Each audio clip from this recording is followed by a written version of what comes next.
आपने कभी ऐसी सूरत हाल का सामना किया है जो मुकम्मल तौर पर नाकाबिले बर्दाश्त लगती हो? आप इस वक्त भी किसी ऐसी ही सूरत हाल से गुजर रहे हों। आज की कहानी हमें यह सिखाती है कि जब हम नामुमकिन हालात का सामना कर रहे हों तो क्या करना चाहिए। उसका मरकजी पैगाम निहायत सादा मगर गहरा है।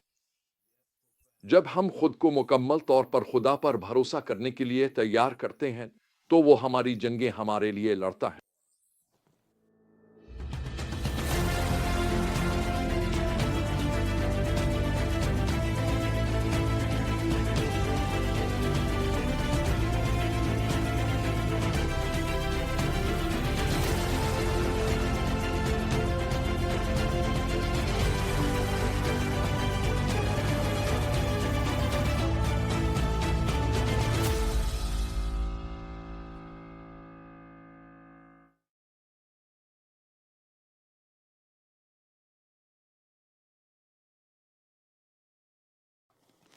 हमारी कहानी का आगाज बादशाह ये विशाफात से होता है जब उसे बदकार बादशाह अखी अब के साथ अपनी नाकबत अंदेश दोस्ती पर सख्त तंबी मौसूल होती है। ये विशाफात दिफाई रवैया इख्तियार करने के बजाय आजिजी से जवाब देता है। वो अपने बादशाहत के कोने कोने में बीरसब से लेकर अफ्राइम के पहाड़ी इलाकों तक सफर करता है और लोगों को खुदा की तरफ वापस ला रहा है। वो खुदा के कानून पर मबनी एक निज़ाम अदल कायम करता है, काजी मुकर्रर करता है और उन्हें दयानतदारी से खिदमत करने की हिदायत देता है, याद दिलाता है कि वो इंसानों के लिए नहीं बल्कि खुदा के लिए फैसला करते हैं। लेकिन जब सब कुछ ठीक चलता दिखाई देता है तो एक बहरान आन पड़ता है। मोआब और अमवन की एक बड़ी फौज यरूशलेम की तरफ बढ़ रही है।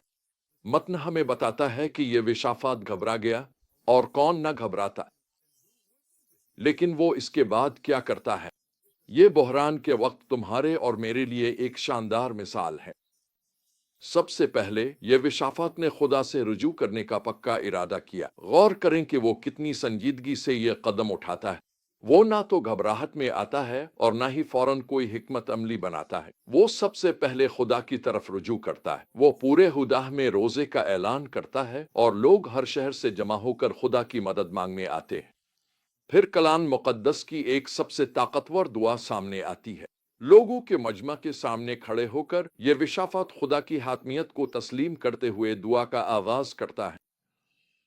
क्या तो वो खुदा नहीं जो आसमान पर है, तो तमाम कौमों की बादशाहियों पर हुकूमत करता है।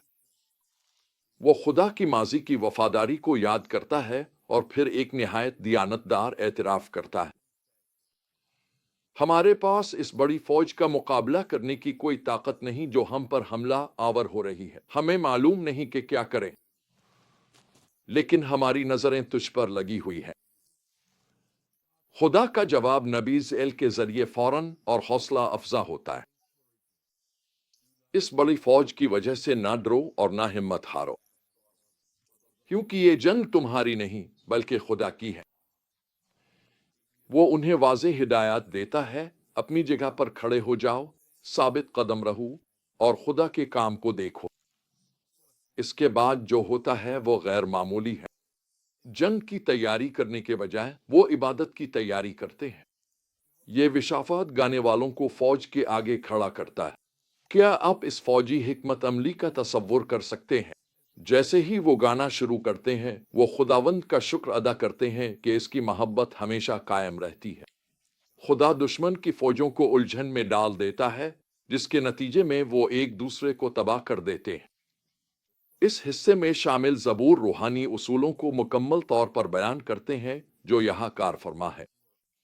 ज़बूर 46 ऐलान करता है, खामोश हो जाओ और जान लो कि मैं खुदा हूं।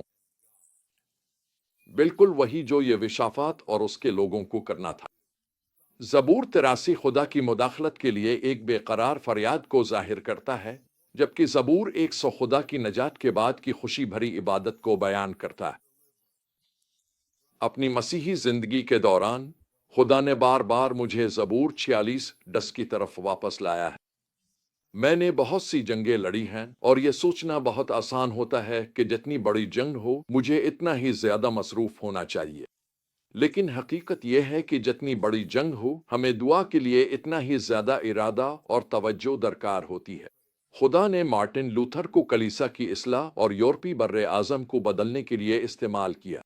उन्हें अक्सर ये कहते हुए नकल किया जाता है, मेरे पास करने को इतना कुछ है कि मैं दिन के पहले 3 घंटे दुआ में गुजारूंगा। वो बुनियादी तौर पर यह कह रहे थे कि जितना वो मसरूफ होते गए, इतनी ही ज्यादा उन्हें दुआ की जरूरत महसूस हुई। जब हम आज अपनी जिंदगी में अपनी जंगों का सामना करते हैं, तो ये खूबसूरत कहानी हमें जबरदस्त रहनुमाई फराहम करती है।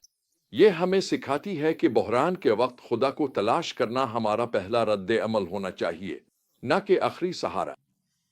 हमें ये विशाफात की मिसाल पर अमल करना चाहिए, जो अपनी बेबसी और खुदा की कादिर मुतलक ताकत दोनों को तस्लीम करते हैं। शायद हैरत की बात हो, लेकिन सबसे बढ़कर हम ये सीखते हैं कि इबादत सिर्फ फतह के बाद की जाने वाली चीज नहीं है। ये अक्सर खुद फतह का रास्ता होती है। ये इबारत हमें ये दिखाती है कि खुदा की हिदायत के मुताबिक खुद को दुरुस्त मकाम पर रखना और साबित कदम रहना कितना अहम है, और अपनी नजरें अपने मसाइल के हजम पर नहीं बल्कि खुदा पर मरकूज रखना चाहिए। ये विशाफात की फौज की तरह हम भी ये दरियाफ्त करते हैं कि हम्दो सना हमारा हथियार बन सकती है। शुक्रगुजारी और इबादत हमारी तवज्जो को हमारे खौफ से हटाकर खुदा की वफादारी पर मरकूज कर देती है। और जैसे हुदा ने वादी का नाम बरका यानी हम्दो सना रखा, वैसे ही हमें भी अपनी जिंदगी में खुदा की फतूहात को महफूज करना और उनका जश्न मनाना चाहिए। ये कहानी एक खूबसूरत तफसील के साथ खत्म होती है। जब आसपास की तमाम सल्तनतों ने सुना कि खुदा ने इसराइल के लिए किस तरह जंग लड़ी, तो वो सब खुदा से डरने लगे। ये विशाफात की सल्तनत ने अमन का लुत्फ उठाया, क्योंकि इसने सीख लिया था कि अपनी जंगें खुदा के सुपुर्द करनी है। ये इबारत हमें याद दिलाती है कि हमारी जंगें, चाहे वो ताल्लुकात, माली मामलात, सेहत या रूहानी मसाइल से मुताल्लिक हों, हमें अपनी ताकत से नहीं लड़नी पड़ती। कभी कभार सबसे ज्यादा रूहानी अमल ये होता है कि हम अपनी बेबसी को तस्लीम करें और अपनी नजरें खुदा पर जमा दें। जब हम ऐसा करते हैं, तो हमें अक्सर ये मालूम होता है कि वही खुदा जिसने ये विशाफात को नजात दी, आज भी अपने लोगों के लिए लड़ने का काम कर रहा है। वो आज भी तुम्हारे लिए लड़ रहा है और मेरे लिए भी लड़ रहा है।